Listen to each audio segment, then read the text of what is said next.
I was expecting to be jailed this week, but my lawyers really put up a great fight. But I have no doubt that it's a question of time, whether it's on Monday or some other day next week. I'm convinced they're going to put me in jail because every day I have more cases registered against me. Now I think I've broken a world record that I have now 180 cases and increasing by the day. And unfortunately, there's right now we are facing law of the jungle. This is unprecedented. That not just that there are 180 cases against me, but most of my senior leadership is in jail. The only way they can come out is if they renounce that they're part of my party. That's the only way they come out. And almost 10,000 workers of mine are in jail right now, going through the worst sort of situation. People who are my ticket holders, who have given tickets to contest the elections, they are being forced to leave my party. Otherwise, their houses are broken in. I mean, this is all common knowledge. It's been going on for over a month. Their houses get broken in. Their families are, and they are all in hiding.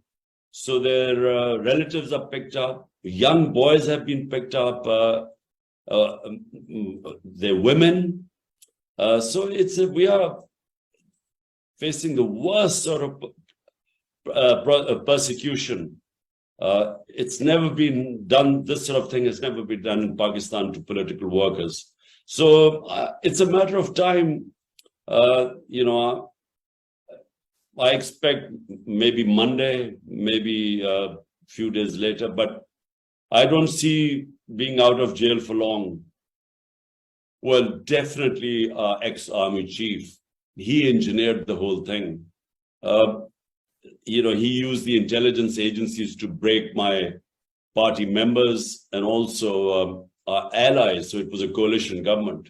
And this is at a time when our government economically was performing the best any government has performed in the past 17 years. And this is despite 2 years of COVID-19. And when our government was considered internationally to be the top 3 governments that coped the best with the COVID-19 pandemic. So he engineered the whole thing to get an extension. And he then joined hands with the current prime minister, who was facing corruption cases. He was under trial at the time, and they engineered this thing. And where did the US come in? They fed the US this bit that I was anti-American. I'm talking about the army chief. He actually had a lobbyist who was paid by my government without my knowledge, who was lobbying in the US to say how anti-American Imran Khan was and how pro-American the army chief was. So yes, there was the US interference came in when their Undersecretary of State spoke to Ambassador 6th March 22.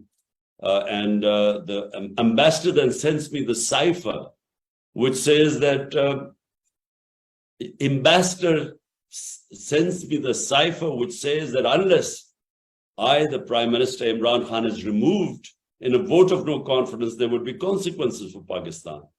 And then the vote of no confidence was tabled the next day. And then within weeks, my government left. But we now realize that it was engineered by our army chief rather than engineered from Washington. But that's what we think. Well, look, let me first clarify what my position on foreign policy is. Look, Pakistan's foreign policy must be for the people of Pakistan. And why? Because 100 million Pakistanis are vulnerable, 50 million below the poverty line, and 50 million just above it. So when I came to power, I specifically spoke about how we were going to try and lift our people out of poverty. Now, in doing so, you have to have a foreign policy that is basically non-aligned, like India. Now, India, for instance, they trade with China. They bought Russian oil at discounted price, yet they are partners with the US, one of the most strategic partnerships they have in the Quad with the US. Because India, their governments are concerned about the vast number of poor people in India, the level of poverty. Same is the case with Pakistan. So my idea was not to be anti any government. My idea was that my concern, the people elected me to help them get out of poverty. Now, we were involved in two conflicts. We joined the US jihad, the Afghan jihad against the Soviets in the 80s. And then after 9/11, we again joined the US war on terror. Both these conflicts took a heavy toll on Pakistan. The 80s one left 5 million refugees in Pakistan, Kalashnikovs, drugs flowing in, militant groups. And we suffered from all that, the consequences. Then after 9/11, we joined the US war on terror. 80,000 Pakistanis died. They were killed in that war. And then over $100 billion were lost to the economy. So if my concern are the 100 million vulnerable people of Pakistan, then the best way is to stay out of conflicts, be partners in peace. We played our part in trying to get the Taliban and the US across the table. And we were responsible. Pakistan, my government was responsible in the Doha talks. But to be part of any conflicts, I think we just cannot afford it. So more like the Indian foreign policy. I think the whole Afghan war was a mistake. You know, if you know the history of Afghanistan, they do not accept foreign invaders. Whether it was a superpower, Britain in the 19th century, or the Soviets in the 20th century, or the US going into Afghanistan. If the target was Osama bin Laden, then after Osama bin Laden was taken out, they should have left. Or if it was, I never understood the aims of the Afghan venture by the US. I never understood that. What did they want to achieve from it? If it was to install democracy there, well, it wasn't going to happen through the barrel of a gun. If it was to liberate the Afghan women, never in human history has another country come to liberate someone's women.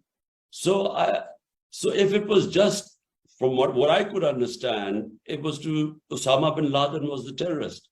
And they thought that Taliban were harboring him. So when the Taliban government was removed, they should have left, because the longer they stayed, the more the resistance started building up, because it's in the Afghan nature to resist foreigners. It's their history. So, and yet there was no clear aim. What was victory going to be in Afghanistan? So to answer your question, in the end, I didn't think Joe Biden had much option left. I mean, they had to withdraw from Afghanistan sometime or the other.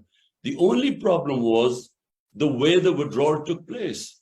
Now, I again don't blame Joe Biden, because he wasn't supposed to know that Ashraf Ghani would take off in the middle of the night. The president would leave the country. And the moment he left the country, the whole Afghan army collapsed. By the way, Afghan army was already collapsing.